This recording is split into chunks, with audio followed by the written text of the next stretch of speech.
He visto entrar al doctor Lucho González Posada con una sonrisa casi infantil. ¿Por qué? Porque venía con una cosa que le ha costado un trabajo enorme realizar, pero que la ha hecho, señoras y señores. Y venía como el niño que ha hecho un gol jugando en la calle.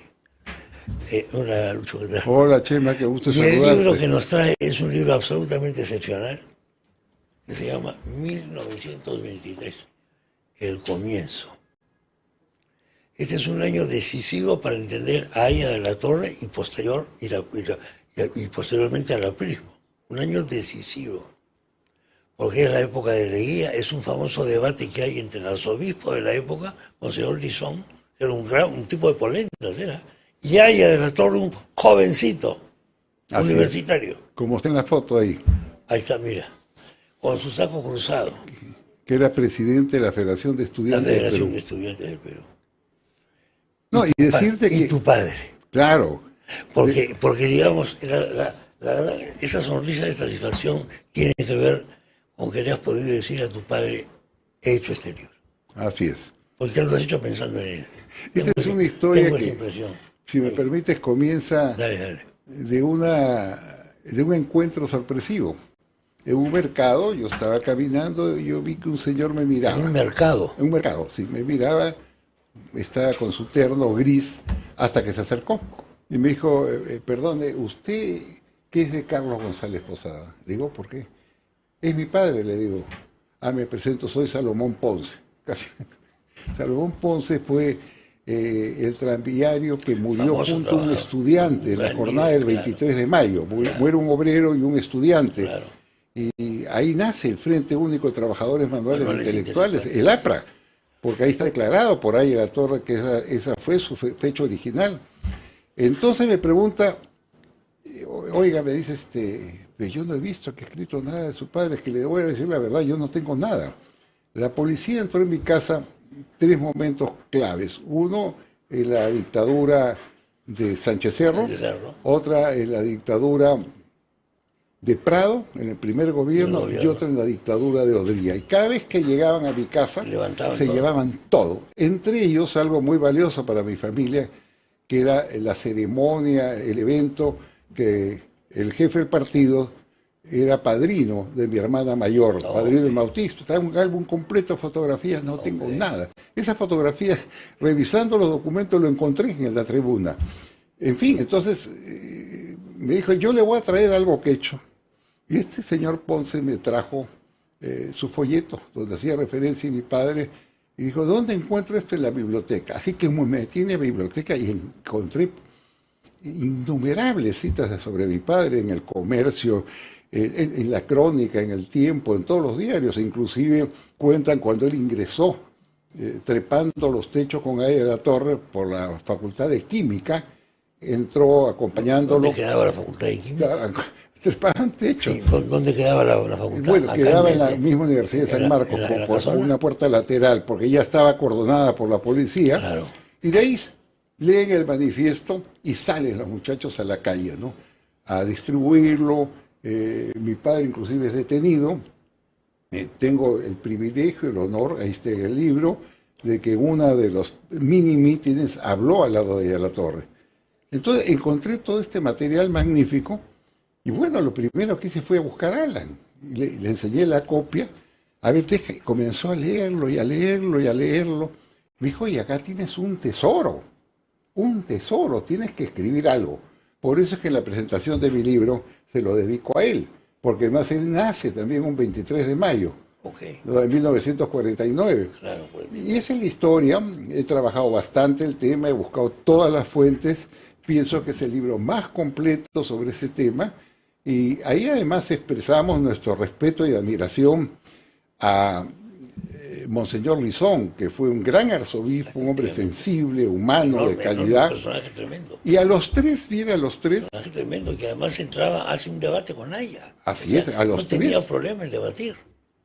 Era un movimiento que no era antirreligioso, lo que querían los muchachos, la libertad de cultos, la separación de la iglesia del Estado, que era una prédica latinoamericana. Lamentablemente la historia negra, empujada por la del civilismo y por el comunismo, tejieron la historia de que la estatua, que era una estatua de 6 metros del corazón de Jesús, los apristas la habían arrastrado por las calles y la habían destruido. Mentira, la estatua ahí está en el frontis de la Catedral de Lima. Bueno, entonces lo que quise es poner en su sitio esta historia, narrada. Y ahí nace la leyenda antirreligiosa de la plano. No, claro, de ahí y además son masones y son religiosos, entonces crean esta cosa, la conspiración. Mira, y estos 3 personajes son reprimidos cruelmente por Sánchez Cerro. Ahí en la Torre es apresado, lo meten 1 año y medio a la cárcel, matan a centenares de apristas, a Monseñor Guizón lo sacan del arzobispado, presionan al Vaticano y naturalmente al presidente Leguía hacen escombros con su figura. Terrible la muerte de lo que hizo Sánchez Cerro con Leguía es el acto más cruel que yo he conocido en mi vida. ¿Por qué tanta crueldad? Porque era un hombre cruel. ¿Qué tal crueldad a este hombre? Pero fíjate tú cómo... Para que tú veas todo lo que conduce a la maldad. La maldad te lleva a eso. Sánchez Cerro... Es un acto de tortura. En resumen, mira, Sánchez Cerro era un hombre que le debía la vida a Leguía. Sánchez Cerro, cuando era mayor, en 1922 se levantó en el Cusco contra Leguía, fracasa su movimiento, saca una pistola para dispararle a un coronel, lo detienen y lo mandan a Puno, ¿no? A una isla que se llama Taquila, que queda a 4.000 y pico de mar. Conozco Taquila, está Pero bueno. Leguía es un personaje bueno. Le da pena y ordena su libertad. Mira cómo comienza una desgracia. Por eso no puedes ser tú blando con extremistas. Pasa el tiempo y Leguía tenía un mayordomo que lo atendía, que él lo quería mucho. Este mayordomo, que después escribió un libro que se llama 40 años al servicio de los presidentes, cuenta que él estaba por entrar a su casa y entre las sombras vio salir la figura del mayor Sánchez Cerro muy maltrecho. Y le dice: mi mayor, ¿qué hace acá? Me muero de hambre. Estoy muy mal, estoy vendiendo carbón de palo. Sí, le dije, ¿que puedo ayudarlo? Por favor, dile al presidente que quiero reunirme con él, que me reciba. Entonces, dice, bueno, pues ¿cómo le voy a decir eso? Si usted le ha tratado de dar un golpe, se lo pido por favor, me muero de hambre. Al día siguiente, el mayordomo cuenta que va a Palacio, lo encuentra el presidente Leguía de buen talento y le cuenta: pero presidente, ayer se apareció entre las sombras en mi casa Sánchez Cerro y quiere hablar con usted. E insólitamente Leguía lo autoriza. Y está bien que venga a las 5. Llega, no saben que hablaron, porque hablaron encerrados, pero lo cierto es que le pide perdón, naturalmente se pone a sus órdenes. Sánchez Cerro se retira del despacho del presidente Leguía, es incorporado, miren las cosas que hacía Leguía, al Estado Mayor del Ejército, al Estado Mayor, y de ahí, en acciones que nunca se han comprendido, Leguía lo envía a la Gregoría Militar del Perú, a Italia y a Francia, 3 años, lo premia. No, regresa, lo asciende a comandante, después le da la plaza de Arequipa y en Arequipa le da el golpe de Estado y le comete contra él las más terribles vejaciones, ¿no? A tal punto que Leguía murió pobre, abandonado, era un cuartucho, pesando 39 kilos adecuada. Y en la miseria. Leguía era bajito. Sí, pues, era delgado ya cuando estaba bien. A mí me impresionó. Cuando muere era un cadáver, era un esqueleto. A mí me impresionaron historias buscando los libros históricos del Arco, por ejemplo, de Alzamora, cosas terribles. Leguía tenía un problema prostático, mucha dificultad para miccionar. Entonces ellos cuentan que para miccionar se apoyaba en una pared con una lata y se quedaba ahí miccionando. Y cuentan también que pasaban militares en las noches y lo insultaban y se reían, cobardes, ¿no? Porque seguramente cuando era presidente estaban cuadrándose y sonando los tacos. Y cuentan también que su hijo venía a asistirlo metiéndole una cánula en el pene para que pueda miccionar. Bueno, así fue tratado un presidente a quien no se le encontró ningún acto deshonesto y realmente lo han destruido con su apellido a nivel nacional. No, pero son parte de la historia que yo quería narrar. El saqueo de la casa de Leguía. ¿Cómo? El saqueo de la casa de Leguía. Cuando saquean la casa de Leguía. Claro, digo, saquearon la casa, se llevaron todo. Leguía era un hombre muy rico, muy claro. rico, casado además con la señora Swain, muy rica. Desde antes. Tenía una gran caserón en el centro de Lima y cuando cae, sueltan a las turbas, manejadas naturalmente por gente vinculada a Sánchez Cerro, asaltan la casa, se roban todo, entre ellos papeles que comprometían a mucha gente que había complotado contra Leguía y después queman la casa. Por supuesto que no le reparan nada. No, claro. No le reparan nada, más bien le quitan todo lo que tenía. Han salido recién, hace algunos años, de herederas de Leguía algunos libros. No sé si tú los has visto. Hay varios libros claro. que tratan este tema tan penoso en nuestra historia. Penoso, mira, tan una penoso. anécdota más para finalizar. El historiador Ballenas, que es quizás el historiador más completo que tenemos en estos momentos, Hugo Ballenas, que ha tenido la gentileza de prologar el libro, Así veo. un día me dice que se había encontrado con la hija de Leguía No me digas, no. y que ella no da conferencias a nadie. Pero cuando ella le contó que yo estaba trabajando el libro, me dijo, a él sí. A él es la única persona, dile que venga y le voy a decir por qué. Entonces yo fui, ella vivía en Miraflores en un segundo piso, un departamento muy modesto, entonces me recibió con mucho cariño, me entregó sus libros y me dijo, yo le voy a decir por qué lo he recibido. Yo ya no tenía que comer, éramos muy pobres. Entonces alguien me habló de su padre, Carlos González Posada, que trabajaba en la Cámara de Senadores. Me dijo, ¿por qué no lo buscas? Es un hombre muy bueno. ¿Y quién le dijo a ella? La hija de Leguía. ¿Quién le habría dicho eso? No sé, alguien le había dicho, mira, ¿por qué no buscas a este señor que sabemos que es una buena persona? No me digas. Entonces ella me cuenta que fue a la Cámara de Diputados, a la Cámara de Senadores, a buscarlo, finalmente se entrevistó. Dice que mi padre la recibió con mucha emoción por ser la hija de quien era, y ella le contó su drama, que no tenían que comer, que eran muy pobres. Dijo, espéreme acá, no se mueve. Ella ingresó, mi padre ingresó a la presidencia a ver, creo que a Fernando León de Vivero. León de Vivero, claro. Lo cierto es que salió media hora después. Le dijo, doña Hortensia, a partir de hoy día es un honor para nosotros que usted trabaje en el Congreso. Y trabajó en el Congreso 15 o 20 años y se mantuvo. Esa historia realmente para mí me conmovió mucho, ¿no? Y que demuestra además que esta gente no era rica. A esta gente la expoliaron de la manera más cruel. Así es. Pero bueno, parte de la historia que nos enseña una lección. No odies, no hagas daño a la gente, no te ensañes con los seres humanos.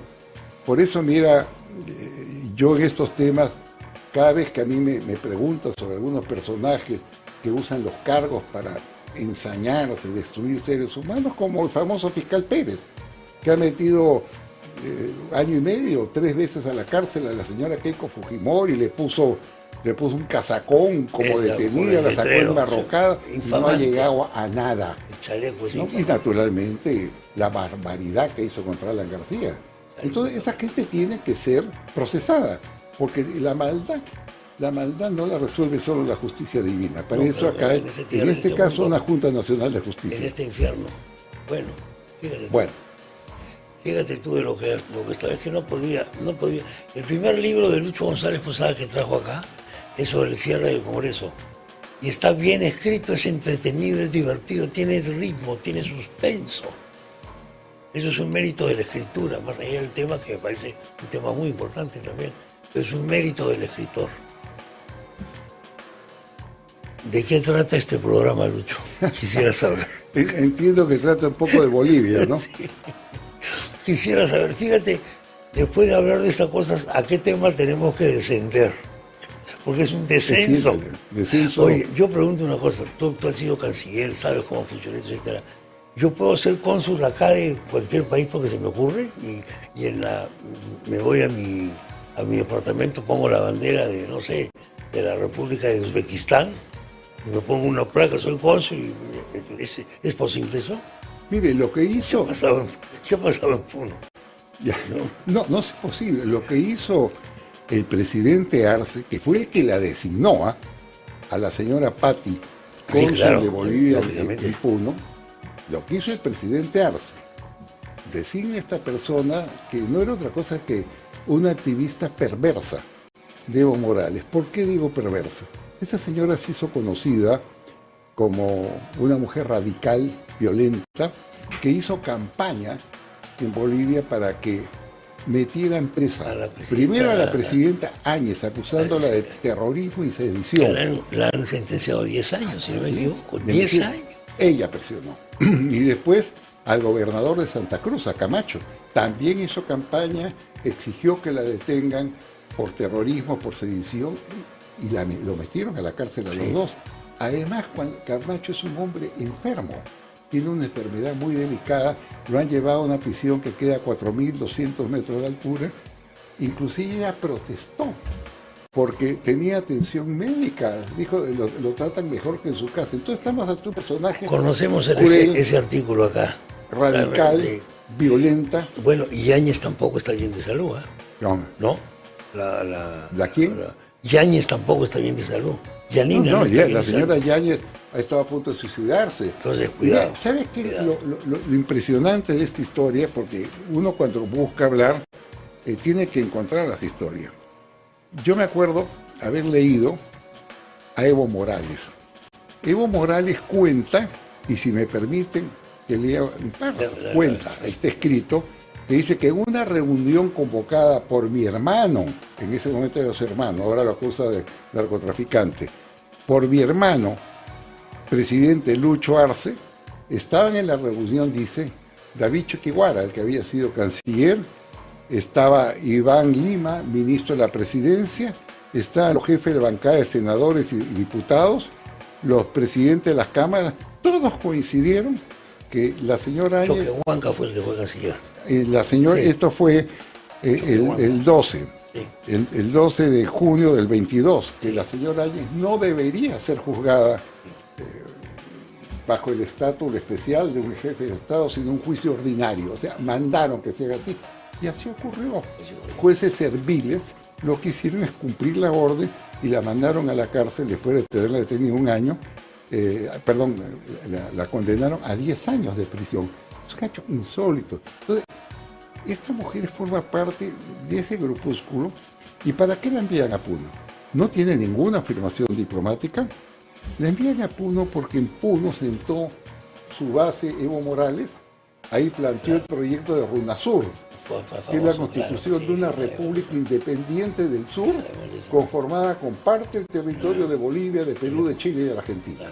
¿No? Entonces, una especie de imperio aymara o pseudo-imperio aymara. Imagínense, nos querían quitar territorio. Entonces, por eso Evo Morales no puede entrar al país, ha sido denunciado penalmente. Si alguien lo acreditan de cónsul en un país, ¿este tiene que recibir el plácito del país adecuado o no? Mire, cuando hay la Convención de Viena, hay dos convenciones de Viena. Uno de relaciones diplomáticas de 1961 y una de relaciones consulares de 1963. La de 1963 es muy clara en decir que un cónsul, para poder ejercer las funciones en el país receptor, en este caso en el Perú, tiene que tener el exequatur, es decir, la autorización explícita del gobierno peruano. Es decir, llega usted, envía la nota a la Cancillería de Bolivia diciendo que ha nombrado a esta señora cónsul, entonces tiene que esperar lo que diga la Cancillería del Perú para que pueda operar. Pero esta señora llegó el 1 de junio y comenzó a despachar. No solamente es un desconocimiento, eso demuestra la incapacidad moral de esta señora y de su Cancillería. Comenzó a despachar hasta que ha hecho muy bien el Ministerio de Relaciones Exteriores del Perú, ¿no? De mandarle una carta y decir que la saquen porque no la reconocemos. Hemos tenido siempre consulado boliviano en Puno. Claro, siempre se ha tenido por la cercanía. Pero bueno, ese es el escenario en que se quiere movilizar Evo Morales, no solamente para sustraernos del territorio. Hay gente que dice, ¿por qué la condecoran? Bueno, hay gente que quiere que cierren el Congreso, que no cobren sueldo, que los castiguen, que le den pan y agua y que le meten en un calabozo con una corona de espinas. ¿Por qué condecoran a Mari Carmen? Bueno, es digamos, una tradición del Congreso, ¿no? Todos los expresidentes, porque así lo señalan las disposiciones, se le da la más alta condecoración del Congreso y se pone uno de sus retratos. El retrato, claro. ¿No? Entonces siempre Así se ha hecho funciona. así, yo no sé Sí. cuánto cuesta. Eso es, Quizás, además yo tampoco sé, pero lo que ha molestado ahora es que es un momento inoportuno, ¿no? sí, claro. Han podido esperar. Pero Sí, en todo bueno, caso, pero no es está libre. cometiendo la señora Alba No, ningún no está acto cometiendo ilegal. absolutamente, Esa ceremonia y esa absolutamente. imposición le correspondían. Absolutamente, y esto en cualquier país del mundo esto es absolutamente regular. Y lo de los retratos es otra tradición que tampoco lo hemos Así inventado es. nosotros, ¿no? Existe en muchos países. Siempre usted ve cuando está en el Congreso, ve la galería Así de es, los así es, presidentes. claro. Creo que el único que no le han dejado es a Salaverry, ¿no? Creo. Pero ahí tiene usted todos los presidentes, no, se pone el pero año por eso. desde el comienzo, desde que comenzó el Congreso, Sí, tiene todos los absolutamente, presidentes. Entonces es una absolutamente. ceremonia, digamos, tradicional del Congreso. Además, ahí, por ejemplo, tenemos un retrato de San Martín. Pregúntale a Bolívar qué opina. ¿Por qué lo ponen a San Martín? Bueno, el doctor Luis González Posada. Originalmente, el motivo de la invitación al doctor Luis González Posada es el tema tan enojoso de esta cónsul de facto que nos colocó Arce, o mejor dicho, Evo en realidad, en Puno. Pero como vino con un libro bajo el brazo, gran parte de la conversación ha girado en torno a la historia que cuenta él en este libro, que es el famoso debate por la entronización del corazón de Jesús, Haya, Lizón, el gran debate, y la participación del padre de Lucho González Posada. Nos habíamos quedado en la conversación en este tema del consulado, en que tenemos consulado. Hasta los diputados bolivianos han protestado, Han ¿no? protestado porque no, o sea, y esto es el colmo. Yo no puedo, yo llego mañana no sé a dónde. Y comienzas a despachar. Y comienzo a ver, hagan cola los que quieren pasaportes, los Eso que quieren, demuestra los que quieren la certificado de buena. ignorancia ¿Ah? de estas personas, absoluta ignorancia. Y además, si me Pero, permites, pero ¿cómo? Eso no puede ser ignorante, es una cosa tan elemental. Esto, tú me puedes nombrar tu representante personal, yo voy a todas partes. me vas y comienzas a firmar. No, y firmo a ver contratos, todo, te mando a la quiebra, digamos. Pero no puedo ser representante de un Estado. Ahora, hay que entender, mira, Chema, que el gobierno boliviano está en descomposición. Hoy día hay un enfrentamiento violento Es un enfrentamiento porque se encontraron 478 kilos Es el de problema de la cocaína droga, claramente. en España procedente de Bolivia, un avión del Estado plurinacional. Entonces ahí ha estallado el escándalo. Evo Morales, que ahora se ha peleado con quien fue su ministro y a quien hizo presidente, Luis Arce, lo responsabiliza Arce. Arce y su grupo lo responsabilizan de las drogas a Evo Morales, ¿no? Porque recuerdan, por ejemplo, que él en el Chapare, en la región del Chapare, es el amo y señor donde se produce mucho. Y finalmente Evo Morales ahora, con la cobardía que le caracteriza, ha responsabilizado al Perú. Dice que nosotros exportamos a narcotráfico. Lo cierto es que estamos ante una lucha de bandas. Acá hay dos bandas que se están peleando por un tema tan sensible, lo cual demuestra además la calidad moral de un gobierno. Pero agrego, todas estas circunstancias ocurren en un momento crítico para Bolivia. Bolivia está produciendo 33% menos de gas de lo que producía tradicionalmente. No tiene un solo dólar. Han tenido que vender las toneladas, 22 toneladas de oro a 1.200 millones de dólares para hacer algún tipo de caja, ¿no? Entonces, está en una situación muy difícil. Crisis económica, enfrentamiento entre estas bandas. Yo no les digo grupos políticos, son bandas. Ambas bandas son enemigas del Perú, porque a nosotros nos han atacado sistemáticamente, se han entrometido en asuntos de competencia interna de nuestro país hasta el día de ahora, que reconocían a Castillo como presidente legítimo. Entonces, todo esto es parte pues, de una situación crítica e inestable que ocurre en un país que es fronterizo con el Perú, y eso es lo problemático y lo dificultoso para nosotros, ¿no? Porque además quieren quitarte un pedazo de territorio para construir una república independiente. Bueno, pues en eso estamos. ¿Ha reaccionado bien?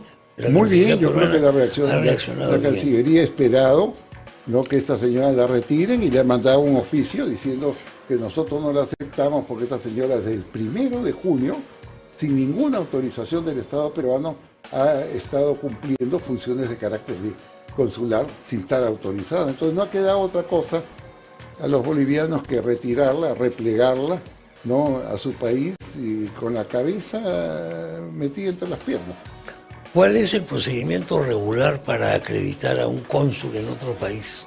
Para acreditar un cónsul, el procedimiento regular es que el Estado boliviano les tiende las cartas patentes, es decir, acredito al señor o a la señora fulana y tal como cónsul de Bolivia en Puno. Esas cartas patentes van a la Cancillería del Perú.